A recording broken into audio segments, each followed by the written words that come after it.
কি রে গফুর, কানে কি তুলো দিয়েছিস? 3বার ডাকলাম, সাড়া নেই কেন?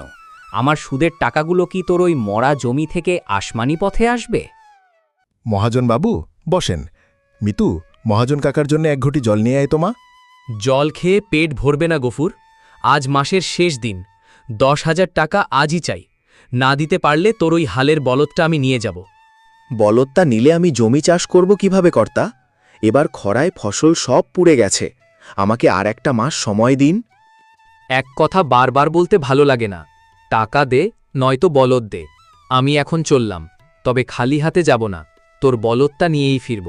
আমি তাহলে আসছি, তৈরি থাকিস।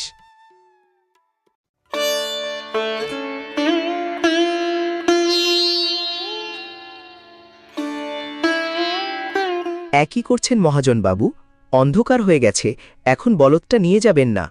দেনা না মেটালে পাওনাদার এভাবেই জিনিস কেড়ে নেয় গফুর।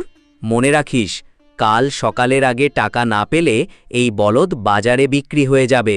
কাকা, বলদটা আমাদের জান, ওটা ছাড়া বাবা না খেয়ে মরবে।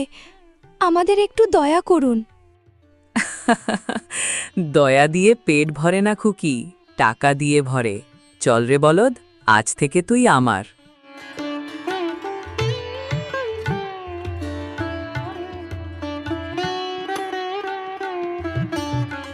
বাবা, তুমি কেঁদো না।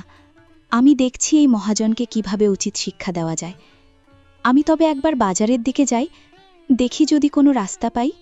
মিতু বাজারের দিকে যাওয়ার কথা বলে বেরিয়েছিল। সে রাস্তার মোড়ে একটি বড় বটগাছের নিচে মাটির একটি পুরনো হাড়ি নিয়ে বসে আছে। মহাজন সেই পথ দিয়ে বলদ নিয়ে আসছিল, বলদটাকে বিক্রি করবে বলে। আজই বলদটাকে বাজারে নিয়ে বিক্রি করব। সেটা বিক্রি করে ধারে টাকা পরিশোধ করব। গফুর, তুই আমার টাকা খেয়ে বড় হতে পারবি না। আমি কোনো না কোনো মতে ধারের টাকা ঠিক নিয়ে নেব। কিরে মিতু, কাল তোর বাবা কাঁদছিল, আর আজ তুই রাস্তার ধারে এই হাড়ি নিয়ে হাসি মুখে বসে আছিস যে? উহু, কাকা কথা বলবেন না। এই হাড়ির ভেতর জাদুর শক্তি আছে। আমি মনে মনে যা ভাবছি তাই হচ্ছে। জাদুর শক্তি মানে কি? এই হাড়িতে একটা সিক্কি রাখলে সেটা আধুলি হয়ে যায়। আমি মাত্র একটা মোহর পেয়েছিলাম, সেটা রাখতেই এখন 2টো হয়ে গেছে। আমি এখন ভাবছি কিভাবে এটাকে 4টে করা যায়। আপনি বরং যান কাকা, আমার কাজে বিঘ্ন ঘটাবেন না। শোন মিতু মা, তুই তো ছোট মানুষ, এত ধন সম্পদ সামলাতে পারবি না। তার চেয়ে এক কাজ কর, এই জাদুর হাড়িটা আমাকে দিয়ে দে। কি যে বলেন কাকা, এই হাড়ি দিলে আমি খাবো কি? আমার বাবার ঋণ শোধ হবে কিভাবে? আরে পাগলি, তুই যদি আমাকে এই হাড়ি দিস, তবে তোর বাবার সব ঋণ আমি মুকুব করে দেব। ওই বলদটাও এখনই ফেরত দিয়ে দেব। এমনকি আমি কাগজে লিখে দেব যে তোর বাবার কাছে আমার আর কোনো পাওনা নেই।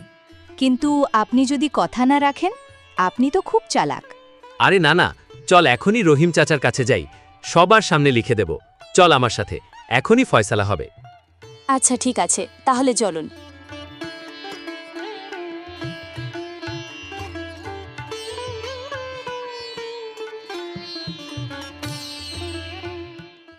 রহিম ভাই, সাক্ষী থাকুন। গফুরের মেয়ে মিতুর কাছ থেকে আমি এই হাড়িটা নিচ্ছি। এর বদলে গফুরের 10,000 টাকার ঋণ আমি আজীবনের জন্য মাফ করে দিলাম। এই নিন লিখিত কাগজ। হরিদাস, তুমি সুস্থ আছো তো? একটা মাটির হাঁড়ির বদলে 10,000 টাকা ছেড়ে দিলে। আপনি বুঝবেন না রহিম ভাই, এটা জাদুর হাড়ি। মিতু, এবার দাও তো মা ওটা আমার হাতে। এই নিন কাকা, তবে মনে রাখবেন, এই হাড়ি কেবল সৎ মানুষের কাছেই জাদু দেখায়। আমি তাহলে বাবাকে সুখবরটা দিয়ে আসি।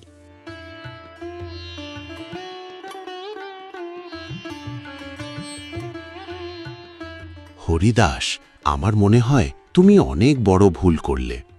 সামান্য একটা হাঁড়ির জন্য তুমি এতগুলো টাকা মুকুব করে দিলে।